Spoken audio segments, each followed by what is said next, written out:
Forest, and the Lifehouse kind of cut them trees down for me and made a path for me where I could walk and actually realize where I'm going in life.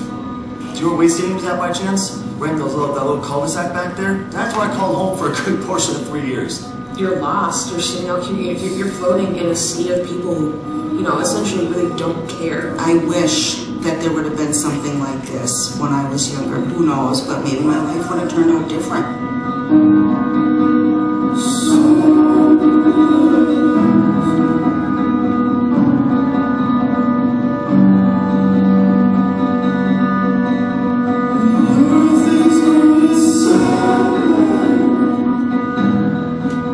We do know in the city of Duluth, on any one given night, there is somewhere between 75 and 125 kids that are homeless. Here at Lifehouse, we work with those kids to try and provide housing for them, but also the wraparound services that go around with that. We call it the expressway. So some of the youth that come in through the center, that's the entry point. So some of the kids are ready. They're ready to hook up into those resources. They're ready to go to housing. They're ready to get the job, and they're ready to make those steps, but some of them aren't.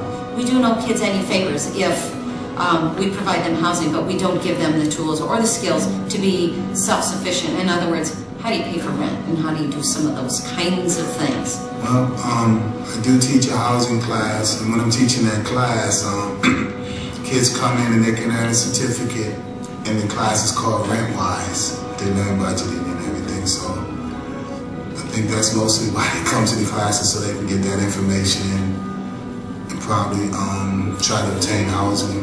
What our kids need, what any kid needs, and our teenagers need, is love. And we provide them that love and that hope that everyone deserves when they come to Lifehouse. But again, they're teenagers, and we forget that. Before I was here, nobody was interested in what I was doing. They weren't interested in, what was going on with me and where I was at, and I came here and they reached out to me and they helped me. The kids are the most important thing, and so we can be the people that care about them and that love them, and that, don't give up on them, don't kick them out, don't throw them away, to be able to show these young people that, well, there are people that care. We both were living in extremely tough situations that some people might not even made it out of. But we came here, we had the help. We had people who cared. They made sure that, we had a place to go. What we do when we out in the street, we team up together. There's two of us on the street. And when we're on the street, we're looking for youth to talk to, just to have a conversation with, and then let them know what we have to offer at Lifehouse. And also, if they just need to contact somebody, here we are.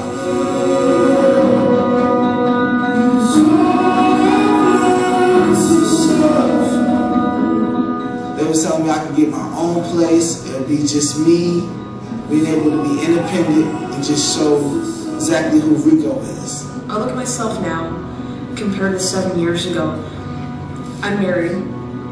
We have 2 great kids. We're business owners, and we're currently looking for a house of our own. Watching what happens to young lives when they don't get straightened out is painful. It's not just painful for parents and friends, it's painful for everybody. We oogle over our kids. We build those relationships. We let them know that they can be successful, independent kids at the end of the day.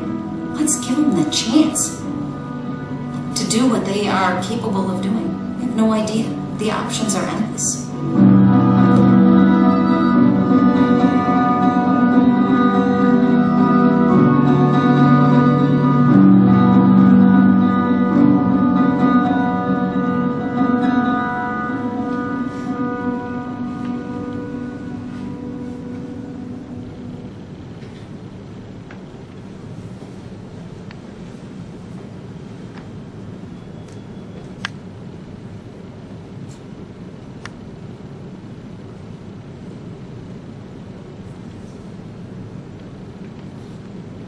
So how many of you have heard of Lifehouse before? Great, great. Lifehouse is the only at-risk homeless youth drop-in center in the region. There are only 5 organizations like Lifehouse in the state of Minnesota. 3 of them are in the Twin Cities, 1 of them is in Bemidji, and then we are the only one in the area. So who are the kids that come to Lifehouse? Clearly you've met some of them.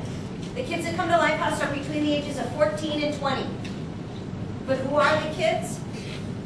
They're this 17-year-old young lady that walks in the front door at 3 o'clock when her center opens up, pushing a little itty-bitty stroller with a 6-month-old kid inside. And she walks up to the front desk and says, here, take my kid. I can't do it anymore. I can't do it anymore. Or it's this 18-year-old young man who's been living out on the street and it's cold outside and he's freezing. And this guy comes up to him and says, here, take this bag and go 3 blocks down the street and give it to this guy and take the money from him. You know, it's no wonder our kids are caught selling drugs. They're freezing. They're looking for a place to live. Or it's the 19-year-old and 14-year-old sister that have come to us and has said, help us. We need a safe place to live. Our parents are pimping us out to pay for rent. Or it's the 17-year-old young man that's looking for a safe, warm place that has lights because he's been moving and his parents are moving and moving and moving, and he's been in his 3rd high school, and he's doing everything he can to try and graduate, and he has no safe place to sit down and do his homework that has a light except for the city bus. Those are the kids that come to Lifehouse. The sad reality is, the kids that come to Lifehouse are fleeing domestic abuse and violence, child abandonment and neglect, chemical and alcohol dependency issues, whether it's theirs, their parents, or both, or mental health issues, whether it's theirs, their parents, or both. Those are the kids that are coming to Lifehouse. Now, granted, is there a small percentage of kids that come to us because mom and dad made them make their bed? Yeah, there are. We see about 600 kids a year, 600 different kids a year come through Lifehouse's door. We see somewhere between 40 and 60 kids a day. We're open 7 days a week. Monday, Tuesday, Thursday, Friday, from 3 to 8. Wednesdays 3 to 6, Saturday and Sunday 12 to 4. We're the only place in the community that serves a hot meal every day of the week. Now granted, you have to be between the ages of 14 and 20 in order to get it at Lifehouse, but we do serve a hot meal every day of the week. We are a safe place for our kids. If you walk by and you look in the windows, you'll see, wow, it looks like a great hangout for kids. And that's probably one of the biggest misperceptions that we have about Lifehouse. Lifehouse is not a rec center. Lifehouse is not a place for kids just to hang out. Yes, our kids are looking for a safe, warm place to go, to be sure. They're also looking for food. The most important thing that our kids are looking for is someone to care about them. The biggest responsibility that Lifehouse has is to present our kids with positive adult role models. Someone that actually cares about them. Someone that will actually tell them yes, tell them no. You know what, when I was in junior high, I swear to God, my mom hated me. Because she made me get up at 6:30 in the morning to go to school. The nerve. You know, our kids, when they come to Lifehouse, they don't have any of those even independent living skills that we all have. How many of you, when you're doing laundry, put the whites in one pile, reds in another, everything else in another pile? And how many of you, when you picked up the whites to put them in the hot water, you accidentally grab the red sweatshirt and it goes in the washing machine, and everything's pink?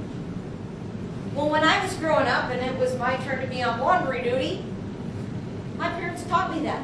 You're going to have pink clothes. Everything's going to be pink, like for a t-shirt. Which would probably be okay for me, maybe, but not for my brother's son.